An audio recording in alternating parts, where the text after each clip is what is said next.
I'm Heather.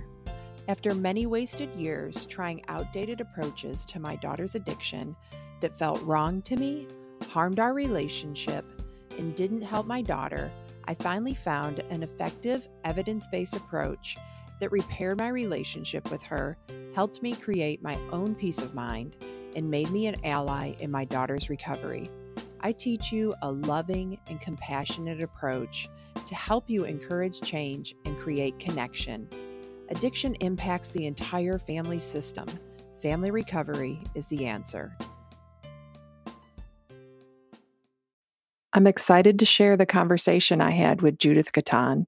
She is a master certified life coach, personal stylist, lawyer, and entrepreneur.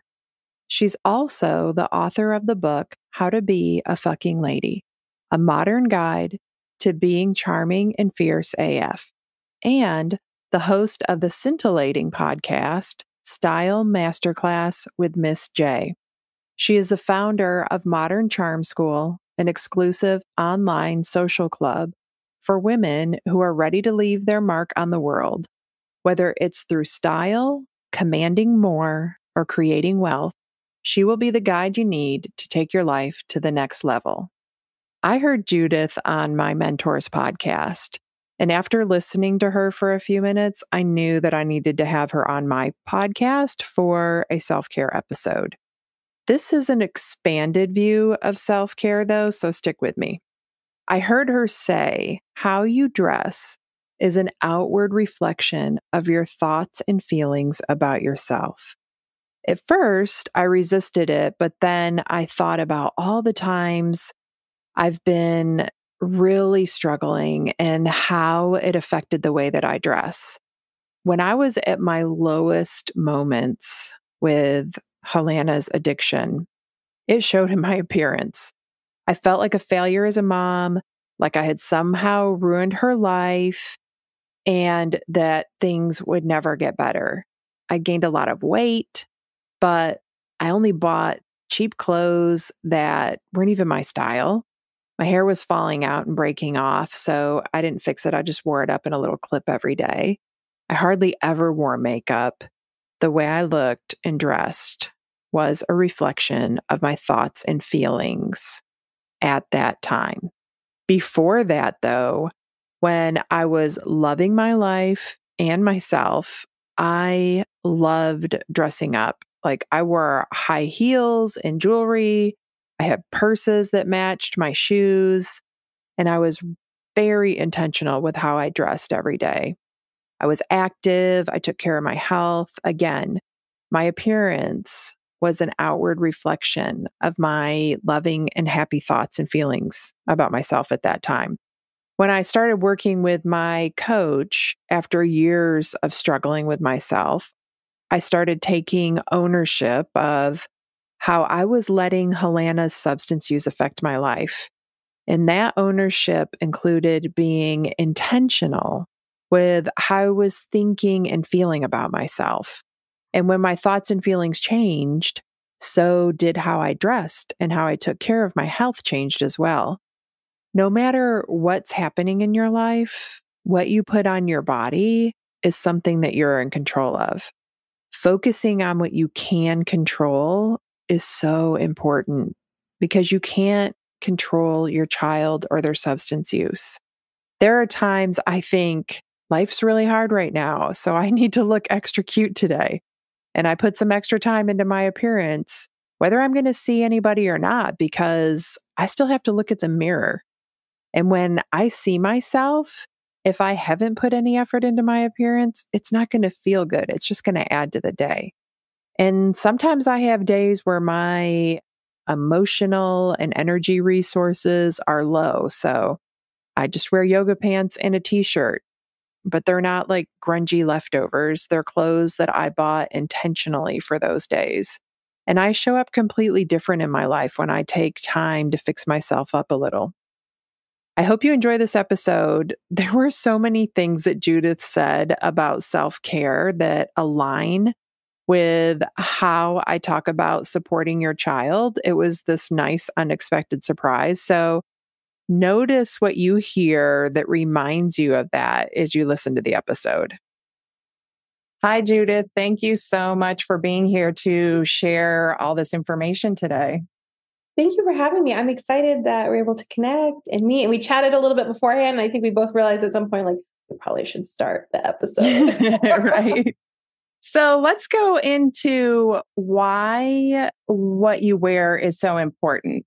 Why does it matter and how does it affect your life? Yeah. So I think it's fun to back up just like two steps. And it's not necessarily what you're wearing that matters so much as how you come to select the choice of what to wear. Right. So when we go into our closets every day, it's because we're thinking a certain thing, we're feeling a certain way, and that affects how we decide to dress ourselves or not get dressed, how we decide to get ready or not get ready. So for a lot of my clients, like rushed is the emotion that's driving their morning, right? Like they picked say like the holographic to-do list queued up and like all this stuff that they have to do and like fur babies and actual human children and like all the things are happening. And they start to get on their phone and then 20 minutes have gone by and then they have to make lunches and then this happens. And then, so by the time it comes to like actually taking care of themselves, they're pressed for time. They're very rushed. They're exhausted already from probably staying up too late the night before. And that's how they're entering their day. So when you go to your closet and you're feeling rushed, and then on top of that, you have a closet full of things that don't fit you, that you secretly hate, that you maybe bought on sale and you know you really, really don't want to wear.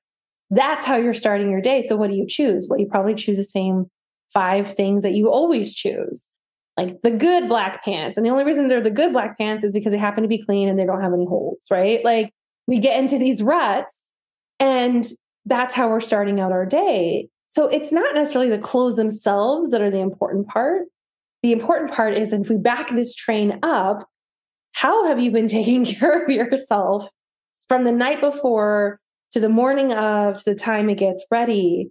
That's why this becomes really important. So like the clothing is just like this beautiful little highway. I like to say conduit sometimes to like your heart and mind and how you've been taking care of yourself and what your relationship with yourself is like. So that's why all of this matters, because we get to reverse engineer what is ever happening in your heart and mind. Okay, there's just so much good stuff in there. One, I was laughing when you said that about the emotion driving getting dressed is being rushed, because that's totally me every day. And then having a closet full of things that you secretly hate. A couple of years ago, like I had this huge closet that had like the out of season racks and everything in it. It was jam packed. Like there was not room for anything else in there. And I realized that I only wore maybe a third of those things. And I got rid of everything that I didn't wear anymore for the first time ever. And it was like we had moved out of the house or something. And now still, so I don't keep a huge inventory of clothes anymore, but I still have a closet full of things I secretly hate. Well, and that's all of us, right? Like, I think every human who's probably listening can relate to that. Like the 80-20 rule is always in play. We have all this stuff and we use about 20% of it, right? We have all these books on our shelves. We probably have read maybe 20% of them. Like we have a closet full of clothes. We wear about 20% of them. And there's nothing wrong with that. It's just sort of human behavior. But the fun question is like, why? Like, how did I get to this moment in time? And sometimes the secretly hating it is because we don't fit into them. They're too small. So they're now, instead of being goal clothes, and I put that in air quotes, they're like little shame piles, reminder of a failure.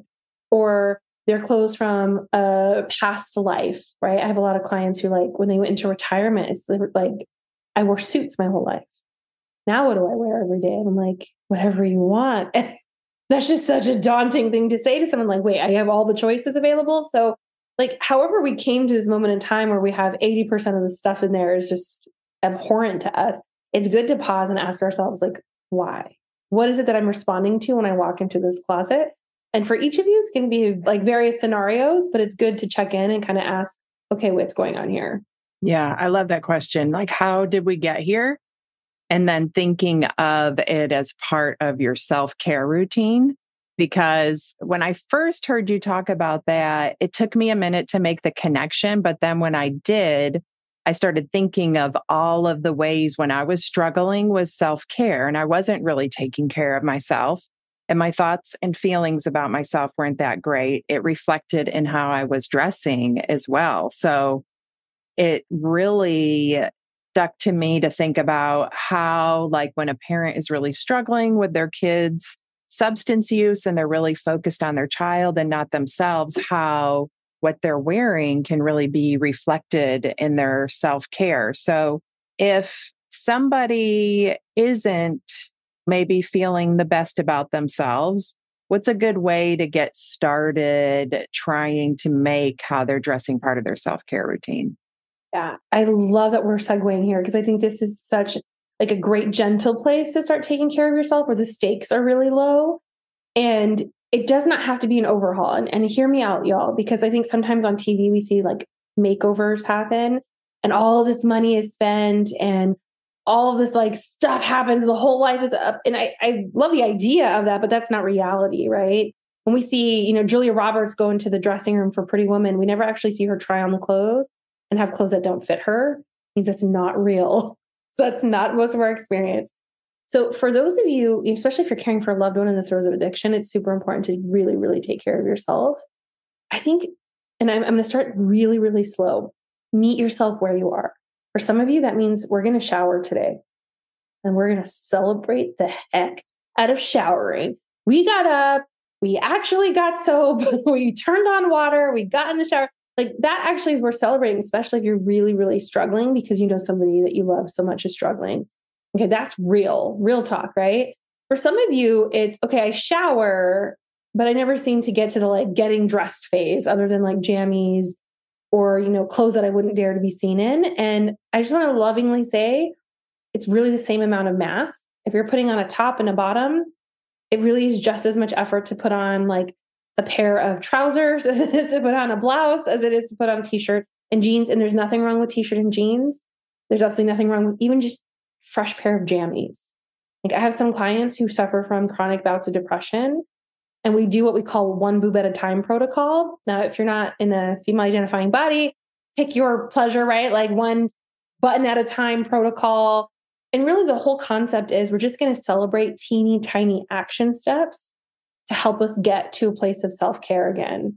So for some of us, it's like, I got out of bed today and I'm like, okay, when you swing your feet off the bed, you can be like, yes, all right, my feet have hit the floor. I've gotten out of this bed. And it's like, okay, all right, we can walk to the bathroom. We can walk to the bathroom. We got this. We can walk to the bathroom. Okay, we're going to walk to the bathroom. And you're like literally so deliberately, and it'll feel cheesy as heck. And it'll cue your inner eye roll. Totally okay. Because there is something like they've actually done scientific studies, even faking a smile, eventually you will naturally smile. Faking a laugh, you will naturally start to laugh. Right. So faking excitement about washing your ass today, like that might be where it's at, my friends. And that is totally okay. Right. So then I'm going to celebrate putting on a bra, or I'm putting on fresh jammies, or actually getting dressed, or going outside of my room today, or, eating something a little bit healthier, whatever that means to each one of us, right? Whatever it's within your budget to do, like celebrating one boob at a time, one button at a time, one step at a time to help foster yourself. And that journey is going to look different for each of us. You just meet yourself where you are. I love that meet yourself where you are, because that's a big part of harm reduction, and loving somebody who's struggling with substance use is meeting them where they're at is really important. So, and just easily applying that to ourselves, meeting ourselves where we are, being gentle with ourselves, not judging for where we're at, and celebrating the small wins. Again, I think that that's really something I talk about a lot, with celebrating the wins with changes in yourself or with your kids. So I like celebrating the wins in this self-care way of even showering is a win, getting fresh, clean pajamas on is a win. So it's not so much what you don't have to be dressed up, just have to do something for yourself that feels good. Exactly. Like I had a close family member who was addicted for a long time. He's sober now. He's on his journey. And I remember we would celebrate if he'd come, like they had an arrangement where he lived outside his parents' house for a while, but they knew where he was. So he was in their shed on their property, but that's what worked for their family to help him on his road to recovery. And what we would celebrate when he'd come in and shower. And we'd be like, dude, like, how are you feeling? He's like, I feel clean. That was huge for him. If we didn't like minimize that, it would have thrown him off. Like that's how eventually he moved back in the home, and then he got help. Like there's these tiny steps, and literally it started with him just like he'd come in to shower, and we were so excited, and not overwhelmingly so. We were respectful of like him being at his space and not overwhelming him with our excitement, but internally we were like, "Yes, we're doing the thing, shower today," and just like getting clean, like even metaphorically, right? Just that first little act made a huge difference. Yeah, I love that. And that is a lot of what I did with my daughter too, like celebrating those small wins with her, little changes that she made along the way, because it is, especially like if you are living in a shed or the place that my daughter was living, a lot of things weren't working. And so it was a big deal and a lot of work sometimes to get a shower. So I'd even go pick her up and bring her over to my house to shower sometimes so that she could take a long shower and just relax and enjoy herself. So I love that story. Thanks for sharing it. You also said you define style as an outward reflection of your thoughts and feelings about yourself, which I love that because we have a thought that creates a feeling and then we take an action from it. And then that can be either going back to bed or getting up and taking a shower. But can you talk more about how that works in terms of style? Yeah, I think we've all been socialized to believe that like the clothing is what creates the emotion. So it leaves us a little powerless if we don't like the clothing we have in our closet, number one, or we don't like whatever our body's doing and the clothing's not fitting us. So then it becomes this like love-hate relationship. We're always trying to change our bodies to fit into clothing. But if we take the idea that the clothing's somehow magical, which we're sold on, right? Especially like during the holidays, I see this a lot. Like, find the right dress, your season will be merry and bright. Like, find the right dress, you'll get engaged on New Year's. And it's just like kind of nuts, right? We really think about this, right? The clothing isn't magical. It never was. There's always the person wearing the clothes that brought the magic. And if we remember that, like we're the animating force because we're the ones with thoughts and feelings, then it just becomes so much easier to get to a place where we find what style looks like for us. So much easier to get to a place where we're caring for ourselves more lovingly and then choosing to dress ourselves differently as a result. But we can't reverse engineer it in the sense that we can't try to use the clothing to create a feeling. Other than like a physical sensation, that's not how it works. We have to start with thinking things on purpose, practicing feeling better on purpose, which is a journey, not to be taken lightly, and then deciding how we're going to dress ourselves. And for some of us, like really truly meeting yourself where you are, like you get to keep your stretchy pants, right? I think sometimes they're like, we knock like yoga pants aren't real pants. They're absolutely real pants. That's nonsense. Like if you're meeting yourself where you are, we're just going to find like the best quality that you can afford within your budget that fit you the best for your body as it is right now. For some of my clients are executives who like have multi six-figure businesses and they're wearing the most janky, holy stuff. And they're terrified of like getting up on a Zoom screen because somebody might see what's happening, party on the bottom, business on top. So like meeting them where they are is like, we're just going to find more comfortable like joggers or house trousers to wear that don't feel so stifling, but are still comfortable. Like each of us is going to look different. But if we start to pay attention to really what's going on in our lives, how we're thinking and feeling, then the clothing is just like a supporting member. It's a supporting cast member in the movie that you're creating. Yeah, I love that. I heard you say one time about how your clothes need to audition for you instead of you auditioning for them. Exactly. So meaning like your body, I think there's always that, like, if my body doesn't fit into this piece of clothing, then there's something wrong with me. Or you said like clothing doesn't create the emotion. So like pants that don't fit, the problem is the judgment that comes with that. Yeah. And like the pants don't fit because the pants don't fit because you're a failure or you didn't do it right. Or, oh my gosh, not again. How did you get to like all the stuff we tell ourselves? Like, there's nothing to do with it. The pants just don't happen to fit. But if we're not trying to constantly change ourselves to fit into clothing or the way things we think they should be, and we really just accept things as they are, we're going to have such an easier time dressing ourselves. Yeah, acceptance. So important in all areas of life. Right. Yeah. So somebody maybe has gained a lot of weight or lost a lot of weight, or for me, like when I went through my breast cancer, the changes after having a double mastectomy and my reconstruction not working, or even if it had worked, still, my body would have been very different. It was very disorienting. So when somebody goes through a big body change, like where's a good place to start with figuring out how to dress for that new body shape? Yeah, this is ultimately about your relationship with yourself. So if your body's undergone some big change, like we have to get to know it again. And not with an eye towards, oh, like imagine being on a date and you're like, you used to be so cool. Right? Like that would be a weird date. Like the person would feel awkward. It would just be kind of mean and a little cruel because like, well, sorry that they're not cool now, right? That'd be strange. We do this to our bodies after they've undergone changes, whether breast cancer, mastectomy, reconstruction that didn't work, even implants that have failed. I've had clients that implants, it was just not healthy anymore. They had to get them removed and the whole, emotional issue of that, like postpartum, perimenopause, menopause, like bodies are constantly in a state of flux. So we have to get really good at establishing like a relationship with it as it is not right now, not like its potential down the road once it's lost weight or how it used to be back in the day or a few months before something happened. We really have to get like, I don't know what you're going to do today. And I don't even want to say love. I think love is like a hard sell if you've been in self-loathing. I think that's like unkind to be like, you should love your body. It becomes like this shaming thing. That doesn't make any sense, right? Love yourself. It's a place where you could start like just being curious or even intrigued. And I think intrigued works a little bit better sometimes than curiosity, at least the clients that I serve. I'm just like, find a place of intrigue. Like, I don't know what you're going to do. You are a mystery to me, but I'm willing to find out.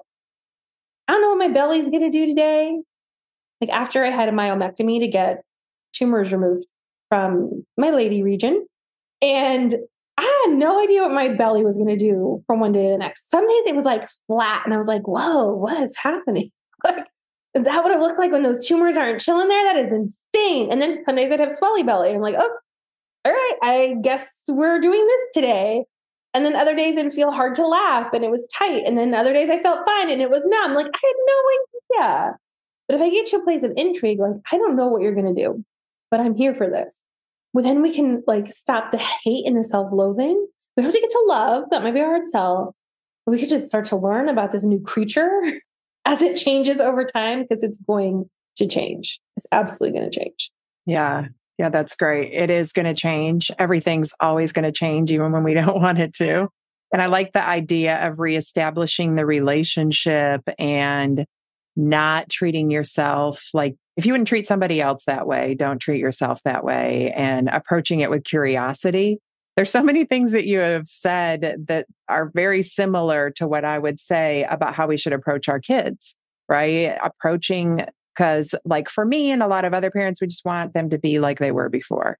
Want them to go back to the way they were, which wasn't working for some reason, or we wouldn't end up where we are today anyway. And just being curious about it is the kindest thing that you can do. Being curious about who they are now, where they are now, how did we get here? And then maybe being able to get to a place of just loving and accepting them where they are. Same thing for us, just like with our kids, like loving and accepting ourselves where we are right now, which is definitely a process. That's a lot of what I'm like working on. Like, okay, this is just who I am now. How do I work with this? What clothes work on this body is the kindest thing I can do for myself instead of like, originally I was like waiting it out. I'm not buying any clothes because my body's going to change again, right? How often do you hear that? Yeah. How does dressing affect other areas of your life or how you dress? Yeah. So it's kind of funny because, and I love that you extrapolated like, hey, we teach some of the same tools, some of the same concepts, because the way I teach is like style is a great starting point, right? Low barrier to entry, low cost to entry. A lot of times we can get to play with a bunch of stuff without it costing us a lot. But I can learn the tools and habits and mindsets here where the stakes are low that I can start to apply to the stuff that feels a lot more important, right? So if I learn about self-acceptance and loving what is right now, like in my underwear drawer or whatever my belly is doing when I put on my underwear today, like practicing that on myself, I get to take it to the more important areas. So if my kid's struggling with something, I've already learned, I have the habit, I have the meta skill in my brain to say, oh, I'm hoping that you would be different. And I know that doesn't work. Just like I learned that with my stomach or my thighs or my breasts or whatever this thing was happening with my body and my clothing.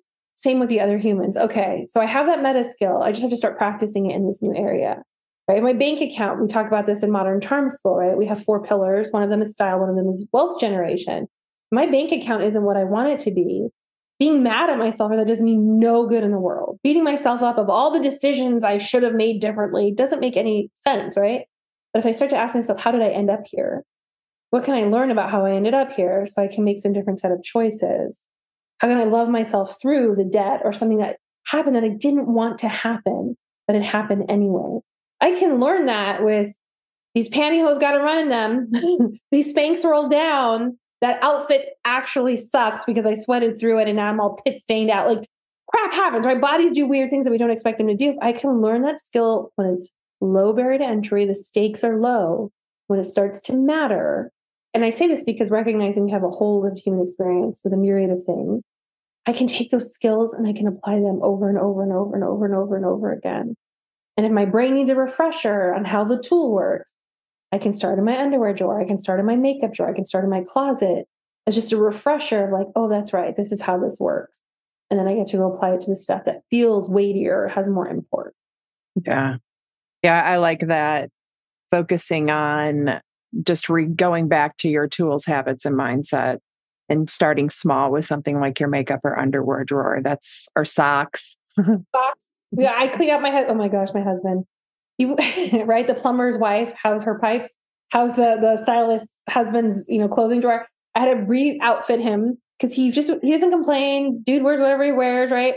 And he was sitting across from me. He like crossed his leg and looked at the bottom of his foot. He had not like a hole in the sock. He had 5 holes. Because what he would notice is there was a hole would develop and he'd switch the socks with different feet. So then a hole would develop and a new face on a different so like the pinky toe and the big toe, I was just like, what is happening with your socks? He's like, oh, you don't like my holy trick socks? I was like, nice pun, love the joke, but what is happening over there, right? And I get to show him all over again, like this little bit of self-care matters. It matters how you take care of yourself. And he has Raynaud, so he gets cold all the time. So like, we really need to keep his feet warm. He can't feel them anyway. So he's like, what does it matter? I'm like, but it does matter, right? These little tiny things. Sock drawer, underwear drawer, like meeting yourself where you are, or even lovingly cleaning out your spouse's sock drawer, like when they're not looking. Yeah, that's so true. Yeah. And you also were talking about low barrier to entry. I think that's really important because then that's like, what are you most likely to do? Right. Starting there, not starting somewhere that's so big. It's like when you're setting a boundary with somebody, I always say, like, let's start small with something that you can do, and then build up to the thing that the boundary that you need, but you aren't ready to set. And I think you can apply that same thing, that same logic to going through your closet or your drawers or whatever it is. Because another thing I heard you say that I liked was that you should go through your closet or your drawers and thinking about it like your thoughts and choose like what you want to keep, what serves you. Exactly. And we could get so much more deliberate. A lot of life is led by default, right? All of the systems automated. So part of really being present is just slowing everything down and learning to be more deliberate. I love that with boundaries, right? As opposed to like flying off the handle and setting an ultimatum, like slowing this train down. What's the first little boundary I can set? Same here. Like if I want to have a makeover and I want to show up in the world differently, well, where can I start? And then I get the reward of something having been accomplished. A task is done. I get the benefit of seeing that empty space, like all these little ancillary benefits by starting really, really, really, really, really small. Yeah. Yeah. Again, meeting yourself where you're at and choosing something that you can get a small win with. I used to go through this where I would see something that looks so cute on somebody else. And then I would go buy that and it's not really me, like getting down to who you are and your style that is going like, how can a woman really figure that out for herself? Like what's best for her, what's going to work, and like staying in that, this is what works for me, and letting go of those things that look cute on everybody else. Yeah. So I think that's right. Like back to our definition of style, right? So like style is your thoughts and feelings about yourself outwardly reflected Whereas fashion, I like to call it the circus parade. Like we get to watch it as spectators and enjoy it. Like there's elephants, there's sequins, there's cowboys, there's suede, there's leather, there's fringe, like there's all kinds of cool crap happening, right? So like the runway shows, the magazines, people we see on TV or in movies, like we get to sit back and enjoy all of that as a spectator. And then we get to sit inside of the like cozy cafe where our style and ourselves, we're just chatting and hanging out. We can watch the circus parade. We can decide when we're going to go participate. But it always comes back to that conversation with yourself, right? What am I thinking about myself? How am I feeling about myself? What does my lifestyle currently need? Like, so I have a client who runs a ranch. She's covered in horse shit all day. She doesn't need to be walking around in crisp white button ups because that was on a must-have list. That makes no sense for her, right? So we talk about like fit has three meanings. It's to fit your physical body, which you and I have talked about a lot. It's to fit your actual lifestyle. So if you go to the gym a lot, we probably want clothes that support you going to the gym a lot. If you like to go to the church potluck and there's like modesty restrictions, we want to make sure you are outfitted for your church potlucks, right? If you love to run an online business and you're on social all the time, we want to make sure you have everything you need for being Zoom ready or camera ready. Like each of us, our lifestyles are so different. But that's part of like, does this fit my body? Does this fit my lifestyle? Do I have what I need to support my lifestyle? And then thinking about, does this fit my own personal preferences? So while I love some really cute stuff that I see online, when I walk it through that matrix, well, I wouldn't like the way that fits on my body. For example, I love people in crop tops. I think it's so cute. I love to see little belly rolls. Like I'm into it. And if you feel comfortable, you do you, boom. So cute. However, I have an extremely large chest. I have no desire to wear a crop top. I can admire it. But when I think about like actual fit on my body, I don't think I'd be comfortable physically. When I think about my lifestyle, well, given my church's faith requirements and restrictions and like clothing modesty, that won't work. Okay. So then we can't do that. Like, and if I think about my own personal preferences, I'd be so physically uncomfortable. Like it doesn't make sense for me. So then I can let it go. Right. But I have a filter to run it through. So I'm not beating myself up because something didn't work. Like I actually wouldn't like it if I really sat back and thought about it. Yeah, I love that. Does it fit your lifestyle, your body, and your preferences? Those were the three things you said, right? Yeah. And I think about that sometimes because I used to work in an office and I had to dress up and I loved dressing up and wearing heels like every day. And now, like, I don't even have any of those clothes anymore. I have a few of my heels that I couldn't part with, but they're backed away in a suitcase. So, but sometimes I'm like, why don't you like to dress like that anymore? But it's just not who I am anymore. Doesn't fit my lifestyle. I live in Florida now. It's really hot here. I would never want to dress like that all the time. Like I want to be comfortable and I don't have to. I'm like, you only see me from like the neck up most of the time anyway. So why do I have to go through all that? Yeah, exactly. Like, and each of us gets to decide what that looks like for each of us. It's going to be so different for every single person listening, which is kind of fun and as it should be.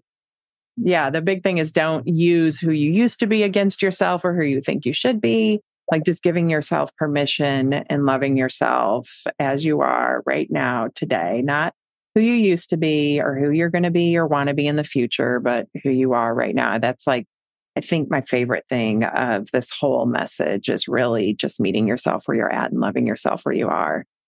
Yeah, I love that theme developed sort of naturally during our conversation. But yeah, I think absolutely. Yeah. Well, is there anything that I missed or didn't ask about that you think is important to make sure that we get into this conversation? No, I think we covered everything. And I love that summation, like just meeting yourself where you are and being very kind to yourself on this journey. Like if you're listening to this podcast, chances are you have bigger fish to fry. So lovies, just take care of yourself so that you can go on and take care of the other humans that you're worried about. Yeah, I love that. That is the most important thing. You've got to put your own oxygen mask on first. And maybe today that's just taking a shower, or for somebody else, it's changing your clothes or maybe putting on red lipstick today, depending on where you are. So exactly. And we celebrate and applaud all of it. We are so cheering you on. Absolutely. So if somebody wants to hear more about this, where do they find you? Yeah. So if you're listening to this, chances are you like podcasts. So you can check out the Style Masterclass podcast. And they're very bingeable episodes. They're only about like 10 minutes in length. And if you want to work with me, you could go to judithgaton.com and find out more about my program, Modern Charm School. All right. Thank you so much. And I'll put that in the show notes as well. Thank you. Thank you for having me today. Thanks. Thank you for listening to this episode. If you want to learn more about my work, go to heatherrosscoaching.com. If you want to help other parents who are struggling with a child's addiction, you can do it 2 different ways. First, you can share the podcast with them directly, or you can share it on your social media. Second, you can leave a review. Talk to you next week.